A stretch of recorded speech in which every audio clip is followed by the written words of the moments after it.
അതേസമയം മുഖ്യമന്ത്രി ചർച്ചകളിൽ എംഎൽഎമാരുടെ അഭിപ്രായം രേഖപ്പെടുത്തിയത് എന്ന രീതിയിൽ പുറത്തുവന്ന ചിത്രം തള്ളുകയാണ് AICC നിരീക്ഷകർ. പുറത്തുവന്നത് യഥാർത്ഥ രേഖയല്ലെന്നും മുഖ്യമന്ത്രി ആരെന്നതിൽ തീരുമാനം ഉടൻ ഉണ്ടാകുമെന്നും നിരീക്ഷകരായ മുകുൾ വാസ്നിക്കും അജയ് മാക്കനും പറഞ്ഞു. And that is not reflecting the position. It is incorrect. It is not based on facts.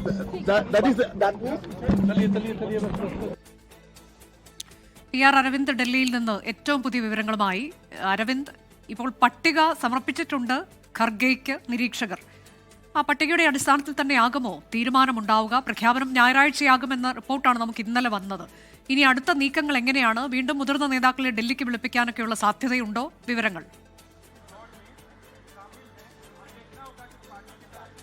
Arju, അല്പസമയം മുമ്പാണ് കേരളത്തിൽ നിന്ന് മടങ്ങിയെത്തിയ AICC നിരീക്ഷകർ റിപ്പോർട്ട് കോൺഗ്രസ് അധ്യക്ഷൻ മല്ലികാർജ്ജുൻ ഖാർഗെയെ സമർപ്പിച്ചത്. ഏകദേശം 1 മണിക്കൂറോളം സമയം നിരീക്ഷകർ മല്ലികാർജ്ജുൻ ഖാർഗെയുടെ വസതിയിൽ തുടർന്നിരുന്നു. കൃത്യമായി സംസ്ഥാനത്തെ സാഹചര്യങ്ങളടക്കം കോൺഗ്രസ് അധ്യക്ഷനെ നിരീക്ഷകർ അറിയിച്ചു എന്നതാണ് നിലവിൽ നമുക്ക് മനസ്സിലാകുന്നത്. എന്തായാലും അവർ ഇപ്പോൾ ഇവിടെ നിന്ന് മടങ്ങിയിരിക്കുകയാണ്. ഇനി കോൺഗ്രസ് അധ്യക്ഷൻ മല്ലികാർജ്ജുൻ ഖാർഗെ രാഹുൽ ഗാന്ധിയുമായി കൂടിക്കാഴ്ച നടത്തും. നിലവിൽ ഹരിയാനയിലെ ഒരു പരിപാടി ഉള്ളതുകൊണ്ട് തന്നെ രാഹുൽ ഗാന്ധി അല്പസമയത്തിനകം ഹരിയാനയിലേക്ക് പോവുകയാണ്. അതിനുശേഷം ഒരുപക്ഷെ ഇന്ന് രാത്രിയോടുകൂടി തന്നെ രാഹുൽ ഗാന്ധി അതുപോലെ തന്നെ മല്ലികാർജ്ജുൻ ഖാർഗെയും കൂടിക്കാഴ്ച നടത്തുകയും ഈ റിപ്പോർട്ടിൽ മേലുള്ള ചർച്ചകൾ നടത്തുമെന്നതാണ് മനസ്സിലാകുന്നത്. അതിനുശേഷം സണ്ണി ജോസഫ് അതുപോലെ തന്നെ രമേശ് ചെന്നിത്തല അടക്കമുള്ള കേരളത്തിൽ നിന്നുള്ള VD സതീശൻ അടക്കമുള്ള നേതാക്കളെ ഡൽഹിക്ക് വിളിപ്പിച്ച ശേഷം ഞായറാഴ്ചയോടുകൂടി ഒരു പ്രഖ്യാപനം നടത്താനാണ് നിലവിൽ AICC നേതൃത്വം ഒരു നീക്കങ്ങൾ നടത്തുന്നത്. പ്രധാനമായും 3 ഘടകങ്ങളായിരിക്കും AICC നേതൃത്വം ഈ റിപ്പോർട്ടിൽ മേൽ പരിശോധിക്കുക. അത് MLA-മാരുടെ പിന്തുണ, ഇതുകൂടെ തന്നെ പൊതുവികാരം, ജനങ്ങളുടെ പിന്തുണ കൂടുതൽ ആർക്കുണ്ട്, ഇതുകൂടെ തന്നെ ഘടകകക്ഷികളുടെ പിന്തുണ, ഈ ഘടകങ്ങളടക്കം പരിശോധിച്ചുകൊണ്ടായിരിക്കും ഒരു തീരുമാനത്തിലേക്ക് AICC നേതൃത്വം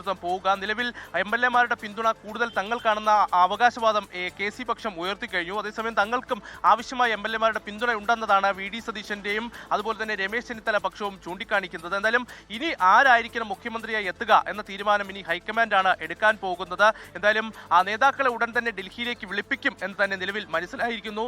തങ്ങൾ ഈ ഫലം വന്നതിന് പിന്നാലെ തന്നെ കൃത്യമായി തന്നെ സംസ്ഥാനത്തെ MLA-മാരോട് സംസാരിച്ച് അതിന്മേലൊരു റിപ്പോർട്ടാണ് സമർപ്പിച്ചതായി ഇപ്പോൾ നിരീക്ഷകർ വ്യക്തമാക്കിയിരിക്കുന്നത്. ഇതുകൂടാതെ തന്നെ ഇന്ന് ചില ചിത്രങ്ങൾ പുറത്തു വന്നിരുന്നു. KC വേണുഗോപാലിന് കൂടുതൽ പിന്തുണയെന്ന കാണിക്കുന്ന MLA-മാരുടെ അവർക്ക് പിന്തുണ നൽകുന്ന ചിത്രങ്ങളായിരുന്നു ഇന്ന് ഒരു പത്രം പുറത്തുവിട്ടിരുന്നത്. പക്ഷേ അത് യഥാർത്ഥ രേഖയല്ല എന്നതാണ് നിരീക്ഷകർ ഇപ്പോൾ ചൂണ്ടിക്കാണിച്ചിരിക്കുന്നത്. യഥാർത്ഥമായ വിവരങ്ങളല്ല ആ ചിത്രങ്ങളിൽ ഉണ്ടായിരുന്നത്. എന്തായാലും പല ഘടകങ്ങൾ പരിശോധിച്ചുകൊണ്ടായിരിക്കും ഹൈക്കമാൻഡ് ഒരു തീരുമാനം എടുക്കുക എന്നതാണ് നിരീക്ഷകർ ഇപ്പോൾ വ്യക്തമാക്കിയിരിക്കുന്നത്. പൊതുവികാരവും ഇപ്പോൾ അതിലൊരു മാനദണ്ഡമാകുമെന്നും ഇപ്പോൾ നിരീക്ഷകർ വ്യക്തമാക്കിയിട്ടുണ്ട്. എന്തായാലും ഘടകകക്ഷികളടക്കം VD സതീശന് പിന്തുണ നൽകുമ്പോൾ ഇനി ഹൈക്കമാൻഡിന്റെ തീരുമാനം എന്താകും എന്നതാണ് ഏറെ നിർണായകമാവുക.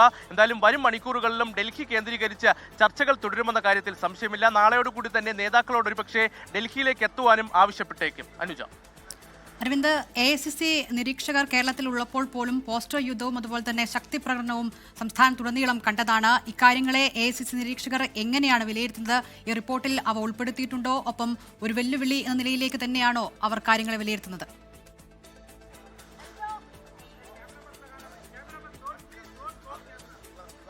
എന്തായാലും എല്ലാ കാര്യങ്ങളും പരിശോധിക്കും എന്നതാണ് നിലവിൽ അറിയിച്ചിരിക്കുന്നത്. കാരണം സംസ്ഥാനത്ത് ഈ നിരീക്ഷകർ എത്തിയതിനു ശേഷം നടന്ന ശക്തി പ്രകടനങ്ങളടക്കം ഈ റിപ്പോർട്ടിൽ ചൂണ്ടിക്കാണിച്ചിട്ടുണ്ട് എന്ന് വ്യക്തമാക്കുന്നു. അപ്പോൾ അത് ഹൈക്കമാൻഡിന് നേരെ ഒരു വെല്ലുവിളിയായിട്ടാണ് ഈ റിപ്പോർട്ടിൽ സൂചിപ്പിച്ചിരിക്കുന്നതെന്നാണ് നിലവിൽ മനസ്സിലാകുന്നത്. പക്ഷേ ജനവികാരം, അത് ജനങ്ങളുടെ വികാരമാണ്, പ്രവർത്തകരുടെ വികാരമാണ്, അടക്കമുള്ള കാര്യങ്ങൾ കൂടി നിരീക്ഷകർ കോൺഗ്രസ് അധ്യക്ഷനെ അറിയിച്ചു എന്ന് മനസ്സിലാകുന്നുണ്ട്. എന്തായാലും കൃത്യമായ കൂടിയാലോചനകൾക്ക് ശേഷം മാത്രമായിരിക്കും ഇതിലൊരു തീരുമാനത്തിലേക്ക്, അന്തിമ തീരുമാനത്തിലേക്ക് ഹൈക്കമാൻഡ് എത്തുക. നേരത്തെ പല സംസ്ഥാനങ്ങളുടെ കാര്യങ്ങൾ പരിശോധിച്ചാലും നമ്മൾ കണ്ട രാജസ്ഥാനിലായാലും കർണാടകയിലായാലും അന്ന് MLA-മാരുടെ പിന്തുണ കൂടുതൽ ആർക്കുണ്ടായിരുന്നോ അവരെ അനുകൂലിക്കുന്ന നിലപാടായിരുന്നു ഹൈക്കമാൻഡ് എടുത്തിരുന്നത്. പക്ഷേ അന്നത്തെ സാഹചര്യം എന്ന് പറയുന്നത് ഇതിൽ ഇപ്പോൾ ഉണ്ടായിരിക്കുന്ന സാഹചര്യത്തിൽ നിന്ന് ചില വ്യത്യാസമുണ്ട്. കാരണം അന്ന് അവിടെ മുഖ്യമന്ത്രിയായ നേതാക്കൾ അവരെ നേരിട്ട് തെരഞ്ഞെടുപ്പിൽ പങ്കെടുത്ത നേതാക്കളാണ്.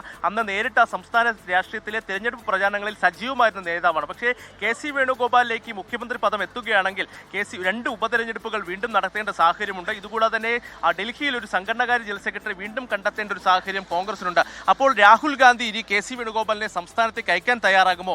അല്ലെങ്കിൽ സംസ്ഥാനത്തെ നേതാക്കൾക്ക് അല്ലെങ്കിൽ സംസ്ഥാനത്ത് മത്സരിച്ച ഒരാളെ തന്നെ മുഖ്യമന്ത്രിയായി തെരഞ്ഞെടുക്കണമെന്ന് അടക്കമുള്ള കാര്യങ്ങളിൽ പരിശോധന നടക്കും എന്ന് തന്നെയാണ് മനസ്സിലാകുന്നത്. എന്തായാലും വരും മണിക്കൂറുകളിലും വലിയ രീതിയിലുള്ള നിർണായകമായ ചർച്ചകൾ ഡൽഹി കേന്ദ്രീകരിച്ച് നടക്കും. അതിനുശേഷം മാത്രമായിരിക്കും ഒരു ഔദ്യോഗിക തീരുമാനത്തിലേക്ക് എത്തുക. എന്തായാലും പ്രഖ്യാപനത്തിന് മുൻപായി തന്നെ കേരളത്തിൽ നിന്നുള്ള പ്രധാനപ്പെട്ട നേതാക്കളെ ഡൽഹിയിലേക്ക് വിളിപ്പിക്കും. ഇന്ന് ഈ കൂടിയാലോചന അല്ലെങ്കിൽ ചർച്ചകൾ നടക്കുന്നതിന് മുമ്പ് തന്നെ ശശി തരൂർ സ്വന്തം നിലയ്ക്ക് കോൺഗ്രസ് അധ്യക്ഷനെ കണ്ടിരുന്നു. കൃത്യമായി തന്റെ നിലപാട് ആ കോൺഗ്രസ് അധ്യക്ഷനെ ശശി തരൂർ അറിയിച്ചു എന്നതാണ് മനസ്സിലാകുന്നത്. രമേശ് ചെന്നിത്തലയെ പിന്തുണച്ചുകൊണ്ടാണ് തരൂരിന്റെ ഒരു നിലപാട് വന്നതായി ചില വൃത്തങ്ങൾ വ്യക്തമാക്കുന്നു. എന്തായാലും വരും മണിക്കൂറുകളിലും നേതാക്കളുമായും അതുപോലെ തന്നെ കൂടുതൽ കൂടിയാലോചനകൾ നടത്തും. ഡൽഹിയിലേക്ക് നേതാക്കൾ എത്തിയ ശേഷമായിരിക്കും ഞായറാഴ്ച കൂടി കേരളത്തിന്റെ പുതിയ മുഖ്യമന്ത്രി ആരെന്ന് കോൺഗ്രസ് ഹൈക്കമാൻഡ് പ്രഖ്യാപിക്കുക.